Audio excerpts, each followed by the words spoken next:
What is up, everyone? It's a Golden Centurion here, back at it again for another video. So today, guys, I am bringing you my GPC Week 5 video versus Matt. He's a great buddy of mine, met him in the IPA, and he got me into the GPC. So definitely going to be a fun battle, and really looking forward to playing against him. He's a really great opponent. He's had some good success in both the IPA and the GPC, and his record's pretty well. So it's definitely going to be a tough battle this week, but hopefully the team I prepared in my play can go against him and combat him pretty well. So the 6 Mons that he decided to bring are his Klefki, his Entei, his Manaphy, his Crocodile, his Latios, my bad, and his Mega Abominous Snow. Big threat. So looking at the team that he brought, Crocodile tears me in half, absolutely demolishes me. I looked at my team and realized I don't have a switch in for a ground type, like at all. None of my mons resist his resist ground, except for my Decidueye, and Decidueye gets destroyed by knockoff. So great plan, Carson. Your team doesn't have a ground resist, so that's definitely going to be really annoying. So and hard to play around.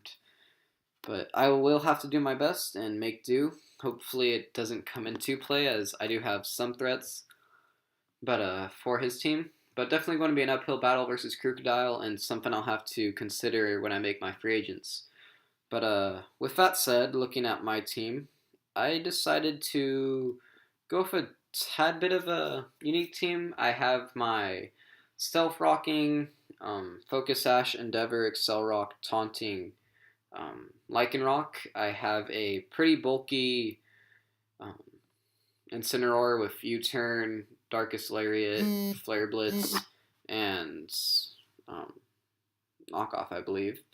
I have a Greninja who is running Hydro Pump, Ice Beam, HP Fire, and U-Turn. Probably should have brought Water Shuriken, seeing how big a threat Crocodile is, but I didn't address that. Next up, I have my Gardevoir with Hyper Voice, Psychic, HP Ground, and HP Fire. HP Ground and Healing Wish. My Alolan Muck, which is Knockoff, Poison Jab, Fire Punch. Then I got my Scizor, which is Bullet Punch, U-Turn, Roost, I believe, and Aerial Ace, I think. Yes, I believe that's my set. So, looking at this team, as I mentioned, Crocodile is an insane threat and something I'm going to have to do my best to play around. So, I will have to try to not let him sweep or get a boost, and I have to try and figure out his set as fast as possible. But looking at his team, rocks are great versus his team. Abominous Snow takes big chip, Entei takes big chip, and Manaphy and the rest of his team don't really like it. So that's my big plan. Looking at his potential leads, I am either predicting Klefki or Crocodile. Now, if he leads Crocodile, I'm hoping it's a rock set, as that's probably the set, as rocks are pretty nice versus my team. And if it's Klefki, I'm just going to try and get up Stealth Rocks and then probably dwindle it down. So I go ahead and lead with my Fairnier, and he leads with his Crocodile, and he goes for Earthquake, and I am Sash. Now, 2 horrible news. 1, he's Choice Scarf. That's very well versus my team. 2, he's not Intimidate, meaning he's Moxie. So I can semi-take his Earthquakes with some of my threats as long as he's at normal. But second he gets the +1, I'm in big trouble. So Scizor can revenge him, but that's about it. So that's definitely going to be really annoying and a really big oversight on my plan, not seeing the fact that he can be Moxie boosting. However, what I probably could have done is expected him to just Earthquake and hit my Endeavor, and then he wouldn't be any threat at all, as I could just pick him off with Accelerock. But I went and got my rocks up, which are still nice. So now, not wanting to sack him on that's at full health, and knowing that his Earthquake will just KO me, I decided to get as little chip as possible, thinking, hey, any little thing might come into play later. Get him in the Bullet Punch range from Scizor, for example.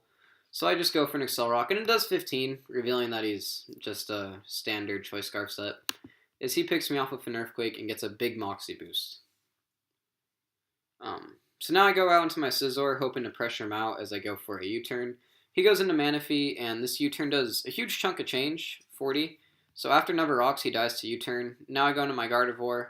After I went to Gardevoir as I don't believe he was in range of Greninja, and my Gardevoir is max speed, timid, and I could take any hit from Manaphy and KO from that range from a Hyper Voice. So that's my plan. And Klefki is going to be getting chipped down. Any chip is great for my Scizor winning this game. So that is the plan. Now I switch out into my Incineroar as it takes every hit from this thing fairly well. As you guys can see, that didn't do much. And I believe I just U-turn out on this turn, yes, I just U-turn out, get some momentum, go right back out into my Gardevoir and fire off another Hyper Voice. As he goes into Klefki, and now I'm getting this thing worn down for my Scizor sweep, which is nice. Definitely have to weaken Entei as well. And now I just make the exact same play as he defogs, and I am a Dark type, and since he's Prankster, that means he cannot defog on me, which is really nice as Stealth Rocks are great for weakening down that Entei that I mentioned. So Rocks are still up on the field, and now his Klefki is going to switch out into Manaphy, but at this range I just went for Flare Blitz as it KO'd the Manaphy and the Klefki. And I'm at a pretty good amount of health, but he gets to go back out into the threat. And now I'm just looking at things to sack, and it's Muck.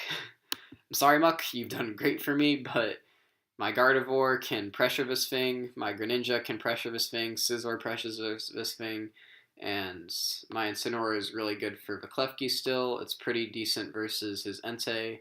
It's great versus his Latios and his Abomasnow. So now I have to make the exact same play, go out into Scizor.